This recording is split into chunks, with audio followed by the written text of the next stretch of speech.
Hello, everyone. Can you hear me well? Yeah, perfect. Last time I was standing on this scene when I was passing the exam a long time ago at university. So it's glad to be here with such a large audience. And today I would like to talk about the Docker logging and analyzing Elasticstack. So I would like to share some of the experience we gained while working with our customers, because we develop the projects for our customers and we use modern technologies like Docker orchestration tools, and we need to do something with logs. So that's the title of my presentation. Let me go here. Let me introduce myself. So my name is Jakub Hajek. I'm owner of Kometari, and I'm a technical consultant because I have a technical background and I'm working technically with the projects, but I have a multi-role in my company. I started my career in 1998 when I was an old-fashioned sys administrator working with one of the largest Polish portal. And we have 700 servers and 10 administrators who were responsible for keeping all services, including mail services, news services, chat, up and running. And there were no any DevOps in these times, but we tried to implement DevOps, but we didn't aware that what we are doing, it's just a DevOps, because we try to communicate very well.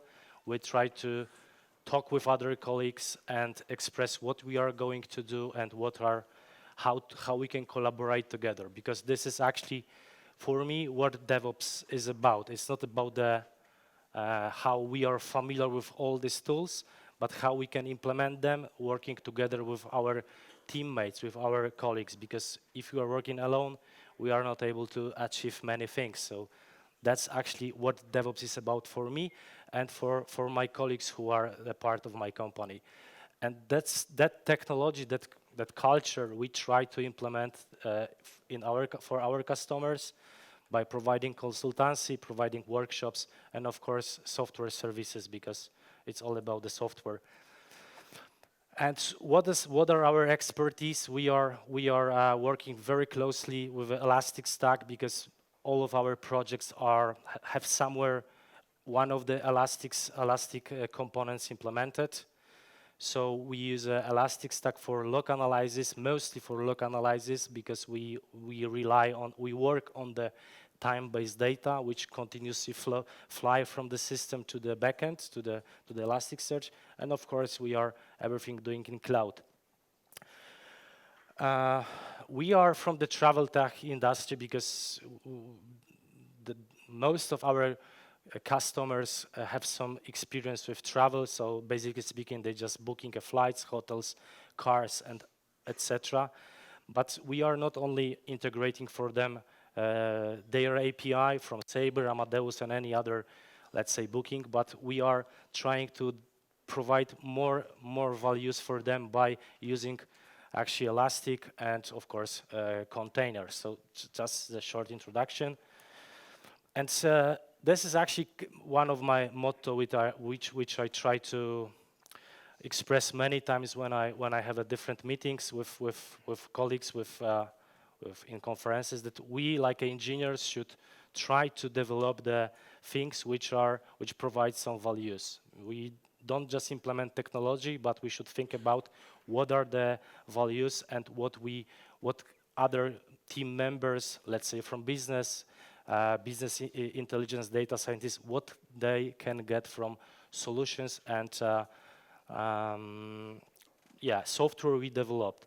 And again, we shouldn't generate another issues by implementing technologies which you are not familiar with, because sometimes currently with this entire DevOps trend, lots of orchestration tools available, we can create a lot of mess, because no one said that we need to definitely implement Kubernetes, we need to definitely implement Dockers. Maybe some of the companies don't need them. So that's the question which you should ask, because you can create more mess by implementing technology which maybe the company does not need. So it's something which I faced few times on my shoulders, on my skin. That's why I thought it's important to share it with industry. So what's the agenda of my call? Yeah, I will just briefly talk about I will talk about the theory, what are the exact logs, and what are the major differences between logging, how we log information, how we log events in the past, comparing to the container world. And so I will talk a little bit about the distributed solution, distributed logging solution based on the Elasticsearch and Fluentd. There will be also Logstash, but in that case we use Fluentd. And I would like to give you a demo of the logging, live demo of the logging system. It will be working on the fake data because I cannot present everything. So it will be a simple example how we can get the logs from the container, send them through, pass them through to the Fluentd instance, and what we can do later on with this event, with this information. I will show you how we fully fledged environment, fully working environment with a Elasticsearch cluster, Kibana, and the Fluentd. Next to this stack, we will deploy, actually it's deployed the application stack, which contains a multi-tier application. So in most web solutions we developed in the microservices world, that's actually the common stack, that you have something which is on the top to get the request, to route the request to the services, and drill down and put it down to the backend, to the databases and other queues, whatever we have implemented. So multi-tier application which contains traffic, front-end application and the back-end application. Does any one of you use traffic? Do you know what is it? Yeah, super. Do you like it? Cool. Okay, so for what do we need to collect logs? Do we need to collect logs or we don't? If we don't, we can just finish the presentation. But I believe that we need to collect logs. We need to get the logs to the logging solutions which we can develop on our own. We can buy log as a service. We can use a different available solutions on the market.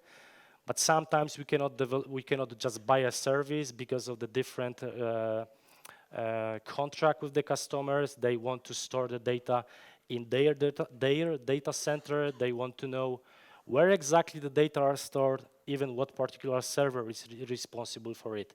It's all depend on the contract. So what are the logs, right?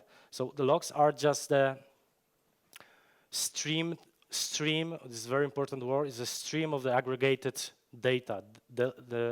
All of this data are time-ordered events, so they rely on events. Once we collect something from input, we can do something, we can create any filter on the event we received and store them somewhere. So output can be, that streaming output can be generated by different kind of processes and any backend services. Typically, all logs have just a raw format. It's a raw format line by line with a time-based, with a timestamp. Of course, there are some exceptions when you have some back traces, for example, from Java, stack trace, which contains multi-line.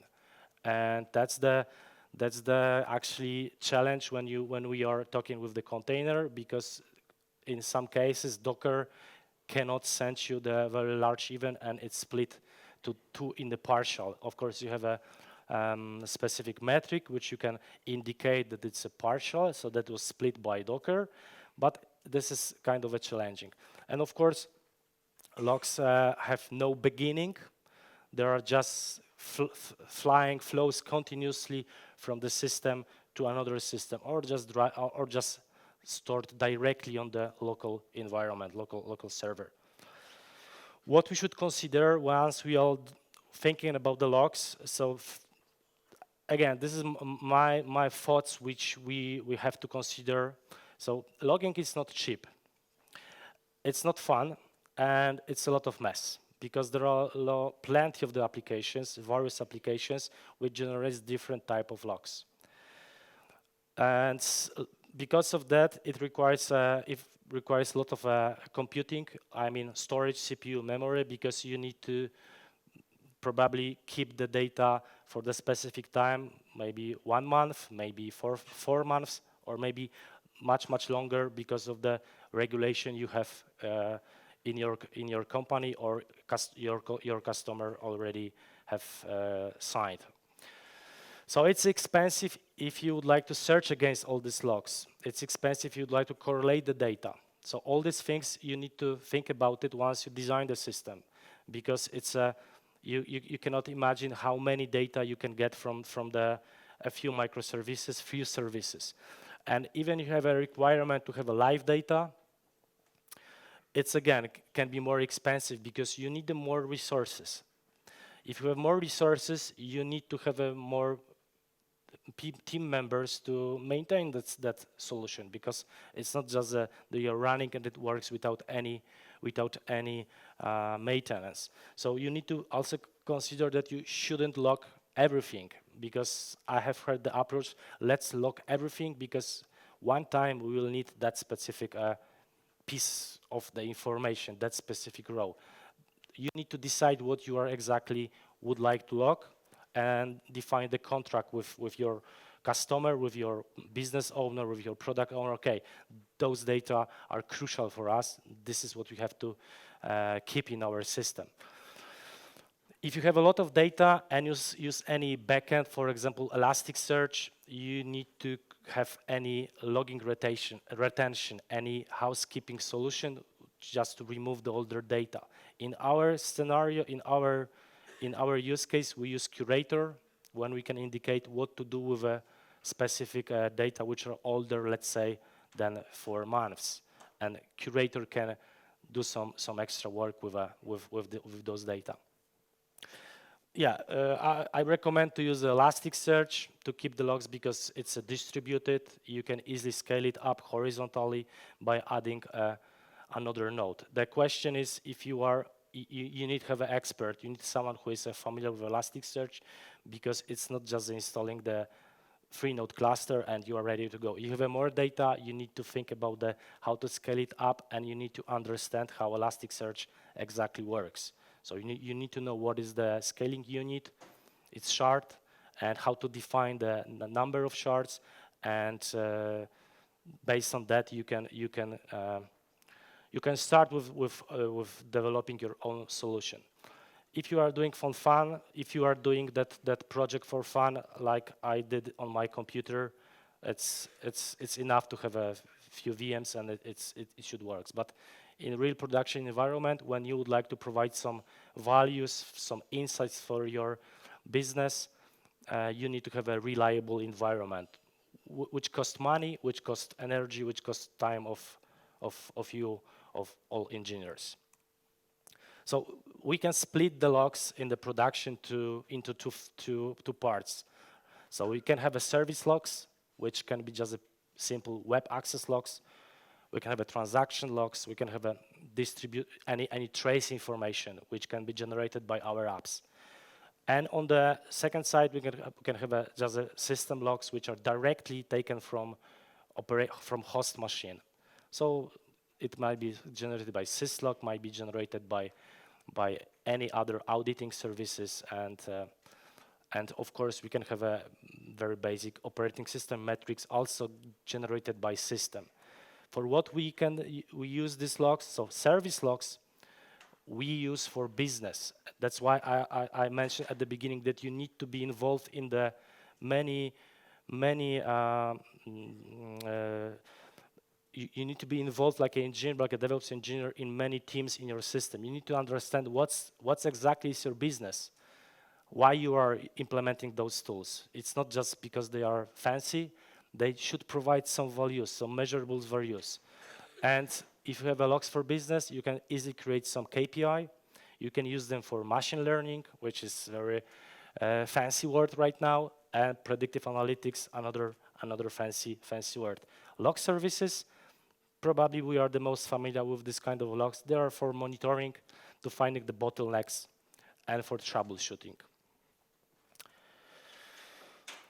Very important thing to understand that logging is not the same as monitoring, because when we designed the system for one of our customers, we I realized that sometimes we are talking about the two different things, and we are on the same page with the customer. So we need to define what is the log and what is the monitoring. So the log, it's a kind of a recording to diagnose the system. Here we have a dead letter queue log from the from Logstash. We just throw an exception because of some reason. Of course, it's just a few lines because stack is much longer, have more row lines. Monitoring is just an observation. So we observe the system continuously. We are checking the metric. We are getting the metric through any trigger, getting back this metric and store somewhere. Here we have an example from Prometheus. Again, it's a business data. It's nothing related to this operating system metrics, which are very basic. What we can say here that we have some provider, their hotel. We have some request name. We have some timestamp. We have a dictionary with the errors, so we can refer what does exactly that error means and what is the occurrences. So it's this is monitoring. So we can say in the between these dates we received 10 metrics meeting those criteria, and comparing and for logging and for monitoring we can also set specific notification because we can be alerted in case of any occurrences of a specific information. For example, we have a more 500 errors in the last, let's say, 60 seconds. The question is it something which we should alert to our team, or it will be just a maybe false positive or something we are not interested in? This is something which you should consider. What's the standard approach of logging in the system? It's a pretty simple diagram. We have application write logs to files, usually to var log or any other location you define. You define like a sysadmin, like a DevOps. But what's the disadvantages? It works if you have 1, 2, 3 servers. You can somehow combine these logs together. You can use rsync to move all logs to the specific location called, let's say, logging solution. You can use different tools to maintain through these logs, like grep, oak, perl, whatever you like it. But it's a very inconvenient way. You are not feeling comfortable going through, drilling down in those logs. So we definitely need something more sophisticated, which provides more insights. And of course, if you have a few servers, you need to create any accounts. You need to have maybe if you have a central database with your users, it's still something very, very uncomfortable, inconvenient to work with. So we need something more better, which should be any distributed logging solution. So how it works currently? So we have 3 channels, right? We have a standard input. We have a standard output, we have a standard error. And our application should throw logs, should send logs to standard output or to the standard error. Probably you know what the last line does. So it's a piping and redirection. So we have a channel as file descriptor 1 and file descriptor 2 when we can write our events, our logs. So this is actually how it works even nowadays, because it didn't change since Linux have been developed. So when we have containers, we should consider to send all information from our containers to those 2 channels. The best option would be to send just only to the standard output, because it will be a little easier, and you have a unified layer to do that. So just we should consider to have just these 2 channels to send our logs to. Of course, once we are talking about the containers. And we have a very simple, we can compare how the bare metal environments works comparing to the container world. So we have monolith systems. In containers, we used to have microservices. Actually, we try to call it the service microservice. Is it microservice? That's another question. System images on the left side, when we have a physical machines, bare metal machines, our systems are mutable.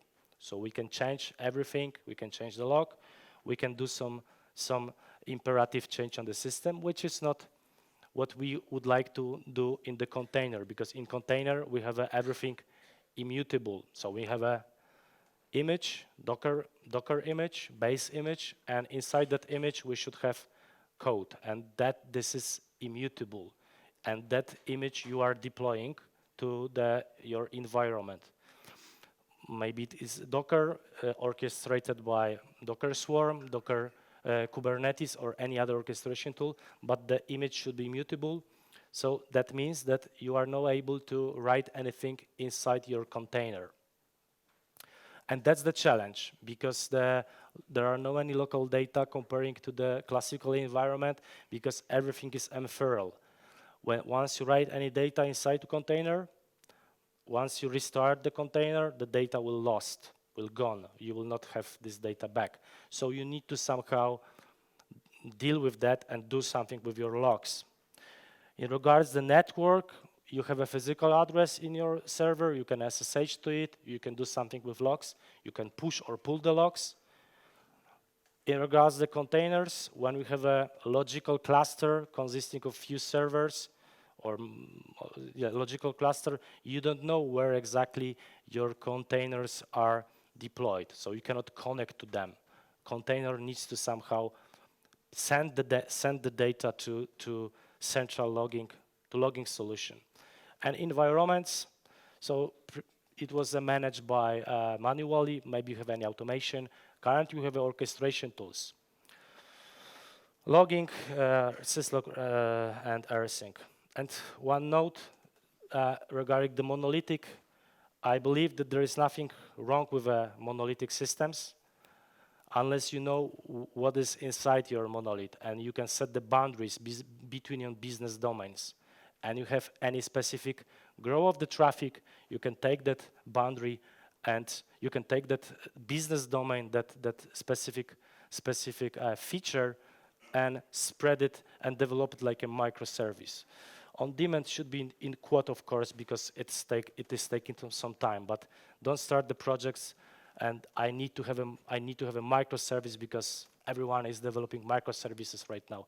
We still have a lot of large systems, especially in the travel tech industry, which are monolithic and works perfectly. I wish I would like to have a similar comparing to the microservice architecture when I have lots of dependencies, lots of other things. So that's one note. Nothing wrong with a monolith system. So what are the challenges with logs in container world? As I mentioned, no permanent storage because everything is ephemeral. Once we save anything inside the container, it will be gone. No physical address. There are no any mapping between server and the roles. And we have lots of various application types. In order to solve it, we have just high-level solutions. Let's push our data, our events, our logs somewhere to the distributed logging solutions. Push the logs. You can label them. The best option would be to set the labels close to the container. Lots of various application types, so you need to handle with regex or maybe even with grok. Again, it's not easy, as I mentioned. Writing the regular expression to the it's not something which I like it personally. So logging and Docker containers. So once we have containers, we have I would call it wrapper, which is called Docker, and Docker has a strategy to play with the logs. So Docker should directly write information to standard output.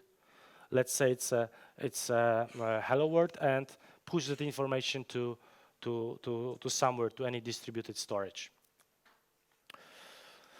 So we have a very simple example how it works with if we are using a JSON driver, because Docker has maybe not many, have a few Docker drivers, And by default, those JSON drivers writes the data to local storage. So if you executed hello world, so from standard output you send the hello world information, it should generate following object with a log, so that's the information, with a stream, so this is the channel which we receive the event, and we should have a time because we are always talking about the time-based data. So it's a very simple example. So this is how it works when you run simple command, docker run, the first line, and you are just echo hello world text. So you are just getting to display the simple information, and it will return you in the response the Docker ID, the container ID, and if you go deeper in your file system, you will find that you have a file, and that file should contains very simple information, the same which you sent here. And actually, if you understand that approach, you are almost ready to go with your login solution, because you can install Fluentd to get those data and send them to solutions. You can install FileBit or any other tool to push data somewhere. But for me, it's a little bit not efficient way, because we are saving data, we need to read them, and we need to pass them through to any external system. So I wish I would like to have something more fancy, and that's why we don't want to write the data directly to disk drive. So application running in a cluster, you probably seen similar diagram many times. We have many servers which are consisting the cluster of Docker Swarm, Kubernetes, or even Nomad, and you have many containers deployed. You have still also any region which can be availability zones or any data centers when you run your application to provide reliability and high availability. So you need to somehow distinguish from what service, from what container the logs are coming from, and you need to do with them somewhere. So in order to do that, and it's actually challenging, because you need to define the source, you need to you need to add the tags, you need to add the service name on the lowest level, on the container level, and send them somewhere for further analysis in order to easy create some diagrams. So what is the approach to log in the container world? We should everything treat like an event stream. And what are the events?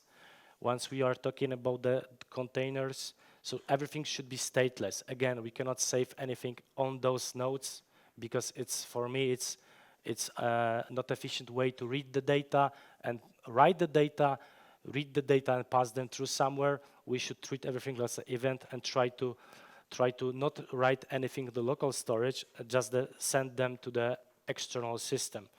And we cannot also have any log rotate installation, because it's useless in that way. So everything should be treated as an event, and each running process should write event to the standard output or to the standard error. The best option would be to use standard output. So logging in the context of the distributed cluster, let's imagine that we have something like that. We have a large system split to the microservices, which we love it nowadays. We have users on the top, we have API gateways, we have many services responsible for some specific features, and each of them generates some logs, some events, as we stated earlier. And what to do with them? Just pass them through to any database to have a live aggregated logs, to provide KPIs, to provide dashboards, and to have some analytics information, some data to give some to provide some analytics. So that's the challenging thing. If you have a scale, it's not challenging if you have a few services, It might be, but it's easier. But you have a large system. You need to design the system correctly.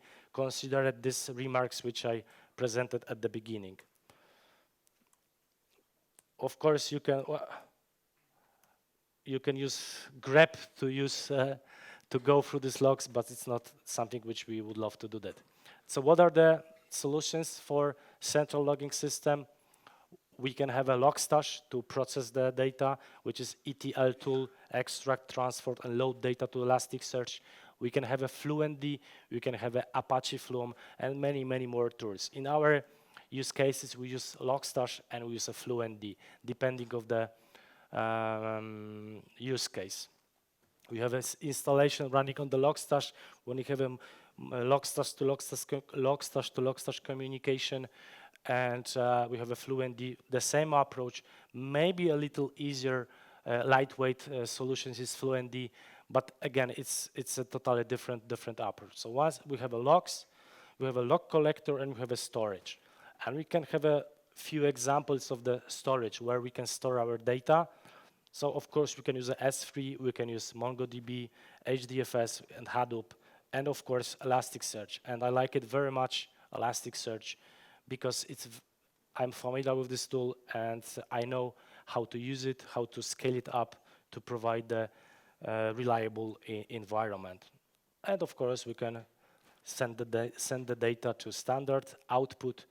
We can copy the data to another storage, because maybe that's our use case. There are many options.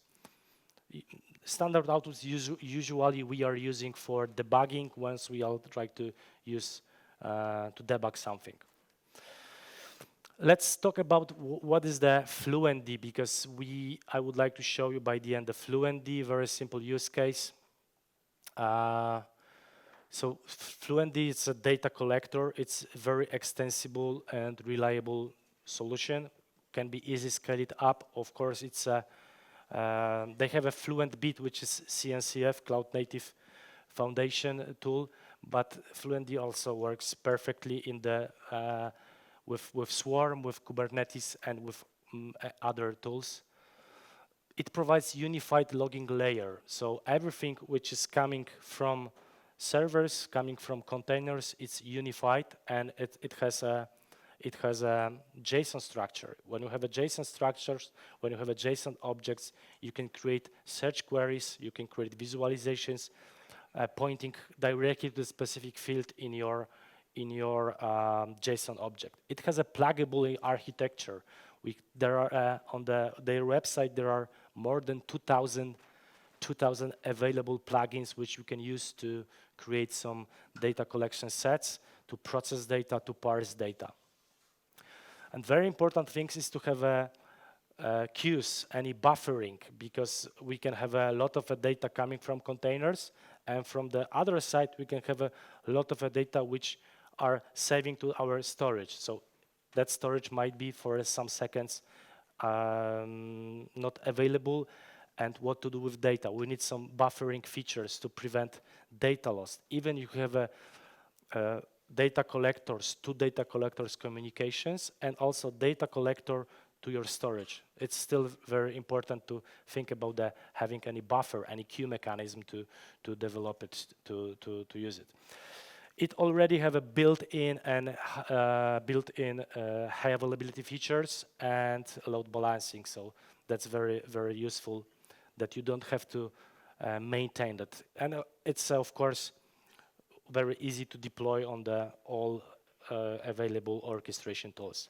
So what are the cores? What are just the basic features, and what is the architecture of Fluentd? So we have a core, and core includes following features like divide and conquer. It is responsible for buffering, as I mentioned earlier, for retries. So in case of any losing connectivity to our storage, it provides you a retries, error handling, routing, which is a great feature because you can route the data based on the tags, based on the service name, and store them in one Elasticsearch or maybe in any other storage, and it has a parallelism.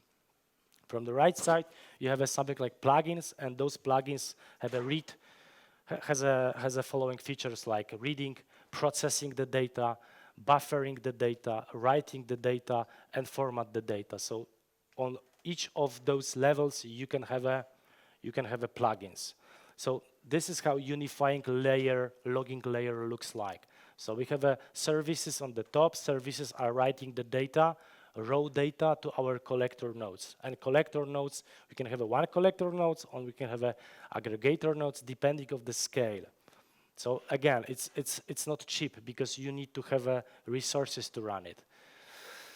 So once we have data collection tools installed, we are sending the data. The data should be somehow processed, transferred from the raw to have some structured data. And those data should be ready for further analysis. For example, in Elasticsearch, to create some visualization and diagrams, whatever you like it. So what we can do, how the event looks like. So we have a tag which we can assign to the service level, and it might be the name of your service. Let's say my app.access log, because maybe you are interested in the web access logs. We can have a time. We need to have a time because the data are time-based, so it should be a current time because logs has been generated, the time has been set, and we need to pass that data, that event, to our logging solution, and the record. So record has an event and has a data. So this is how the internal architecture of plugin looks like. So we have something which we can assign on the input and on the output, and on each of those levels we can have plugins which can mutate the data, transform the data, or just change it totally, because there are lots of very useful plugins.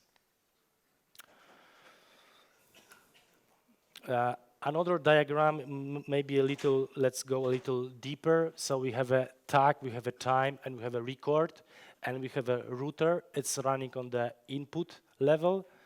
So once we pass the data to router, based on the that per tag and the service name, we can split the data to chunks and pass them to the enqueue process.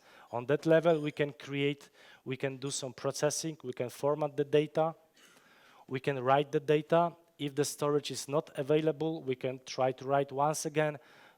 So very well designed solution to play with logs, to maintain and process the logs.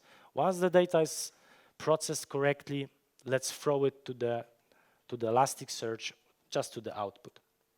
So brief overview of the configuration. It's split it to the few very important directives. So source, we can define where all the data come from, and in that part we can create a routing solution. So we can once we get the request and we have assigned specific tag, based on that information, we can send the data directly to specific index or maybe to different storage. Match the data, we can tell to Fluentd what we are going to do with our data, because we can do some transformation. For example, we can get the Nginx simple access log, the one row, and split it directly to the JSON, and has a key value pair in our document in Elasticsearch. Once we have it, we can easily create diagrams. So match and filter are responsible for managing all these things, and of course we can have multiple filters to manage manage and process the data. System directive, so we can define the queues mechanism, we can define some specific system configuration directives. Labels, so we can group the filters and assign labels to the larger just a group of the labels to the incoming request. And of course, we can split the config files into multiple files, which is very important if you have a long file, because it will be easier. Sorry, it will be easier to maintain. Example of the config. So you have a two source defined. Both of them are just a type of forward. So the request will be it's a HTTP. You can send the data through the HTTP. Sorry, actually it's TCP. It's not HTTP. It's TCP. So we can have two bindings to the ports, and on that level, we assign the tag, and based on the tag, we can create routing. Very simple filter. It's not closed. Very simple filter, which is just process the data to JSON format, and we have the match when we are sending all of our data to the Elasticsearch, and we have a buffer actually to not overload Elasticsearch, because it can happen that once we throw a lot of data, we can have performance problems with Elasticsearch, because let's say because we have a limited resources and we need to deal with it somehow. And we can have another backend when we can just let's say have a Mongo database and create a database called Fluent and the collection called test. How to do that, as I mentioned, how to get the logs from the containers and send them to the external server. As I mentioned, Docker has already a few drivers to play with logs. Previously, I presented just a simple JSON driver, but in that case, we are using a Fluentd driver, which is very useful. So what this driver does, it's send the logs from the containers to the Fluentd in already structured data. So it provides some extra fields, some extra metadata like container ID, container name, source, and logs. In order to run it, you can just have a run following line to add to your Docker run command, and you will send the log to Fluent host. It's important to understand, to mention that you cannot use here, for example, we use Docker Swarm in a smaller installation, and I tried to use a service name created by Swarm here, and it didn't work, and why it doesn't work? It should work, but you can refer here to the external host. It cannot be part of your stack cluster you deployed, because it's running before you are connected to the Docker DNS name resolution. It provides messages. Messages are buffered until connection is established. So again, once you have some problems, the messages will be buffered. The data can be also buffered before flashing, because you can define some flashing solution, some flashing approach. You have a retries, you have a max retries. You can even implement sub-seconds if you require more precision. Yeah, so we are going slowly to demo environment. What's the architecture? So we have a Docker. This is Docker Swarm, this is a Docker Swarm which consisting of 4 nodes, and on those nodes I deployed Fluentd with Elasticsearch, which is a cluster consisting of 4 data nodes and 3 master nodes, and we have a Kibana which reads the data from the Elasticsearch. So it's how the logging solution looks like. From the other side, we have an application stack. And the application stack has a traffic on the top, and front-end application and the back-end application. So the example of multi-tier application, when we need to somehow get the logs from all of these services. We don't care how many replica we have in our stack. We just need to get the logs and do something with this. Okay, so let me switch to my Visual Studio, and I will just briefly go through the configurations just to give you how we assigned. It's Docker Swarm. I don't know if you are using it, but we are using successfully. It's much easier than Kubernetes, but it's give a lot of very nice features. I have a few presentations about the Swarm. Comparing to Kubernetes, it's pretty simple. You can spend one day and you have an orchestration tool deployed, and you can play with your containers very easily. So we have a traffic, which has a specific command line here to run the traffic. We have a deployment strategy, placement strategy, some labels which are required to run the traffic. We have Elasticsearch, and Elasticsearch is also deployed like on Docker Swarm. So we have some templates here just to do not repeat the code inside. We defined a few services: master 1, master 2, 3, and 4 data nodes. It's the latest version of the Elasticsearch.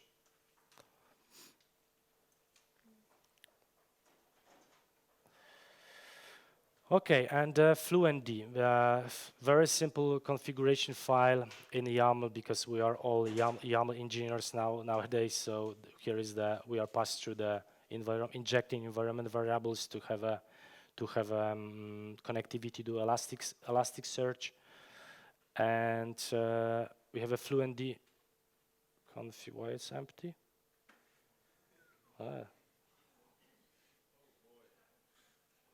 Okay. That's interesting. We can go in a second to the container, and we can see what is inside the Fluentd conf. It's deleted. We can see what is inside the Fluentd once I log into the container. And applications are also deleted. Wow. Interesting. This is how you would like to present something and someone deleted your files. So we have a logging here, and I identify the driver, Fluentd, and the options, because you would like to have an app backend. So everything which comes from to the image Node.js backend should be tagged like a app.backend. The same is done here in the Nginx, which just works like a reverse proxy to our Node.js application, and it assigns the application app.front, right? And it's pretty simple. Based on this stack, Docker driver send the logs with this stack to the Elasticsearch, and the tag host by default is localhost. So you don't have to specify it unless you have something running outside your application stack. Okay, so this is how it looks like. Let me show you a very simple example of a demo. So let me run first the Fluentd. So that's the very basic example. So we are taking everything, and we are just. Sorry, przepraszam. Okay, so the size is fine. You can. Let me just put it higher. So we are taking everything from that port and just trying to display on the standard output. And let me just run it. So it's just a Docker run, and we are running very simple container. It's up and running very quickly, and let me now just generate some data. So DevOpsDays.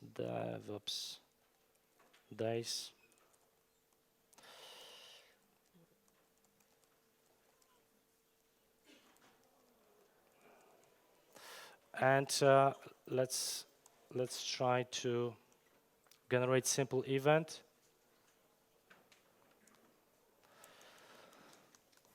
So we are assigning the Fluentd driver and pointing to the Fluentd address just to send the simple text. Let me just run it, and we should expect those data running here, right? sh. So we have a data already sent. Contains all this metadata which I just mentioned. Continuously flowing data can be just because there is a for loop. Get generate cat3. Just a for loop to generate some more random data, and we should receive this data continuously flowing to the containers, to the Fluentd. And if you know how it works, I believe I explained well. Actually, it's simple. Now you can just get those data and just send them to any server. Of course, it requires some data transformation, but it all depends on your architecture of the application. So let's go to Kibana. Yeah, and this is that simple Node.js backend I just displayed running through traffic, through Nginx, and to the backend, and we have a data which are flying to our Kibana to just display them. And as you can see, we have some data, some JSON document which flies here, which is stored here. It contains all the data which are required to create some visualization. So we have a container name, we have a log level, we have an entire message. The message is not, as you can see, parsed here. So we have a one row line. And actually, we cannot do anything with this to provide some insights, to provide some diagrams. We can just count them. So we can split the Nginx, we can split that message into some key value pairs, right? And we can then create visualization based on those data. So it's a simple example, but it should give you some overview what you can do with it, and everything it includes. It relays of your how you create your Fluentd configuration. I would just try to show you that Fluentd config, which somehow has been gone from my computer. If you have already running the Kibana and added indices, because Elasticsearch store all this data indices, you create appropriate mapping, you create appropriate settings for indices. You should have a flying data. When you click stream, you should get the data automatically processed and displayed here. And you can create the logical questions here. Let's say we don't want to display a service tag name traffic.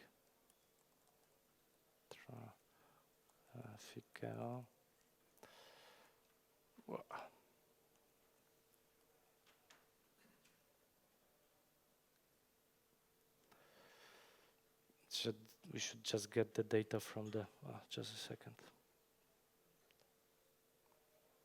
Service tag name. It's a wrong attribute.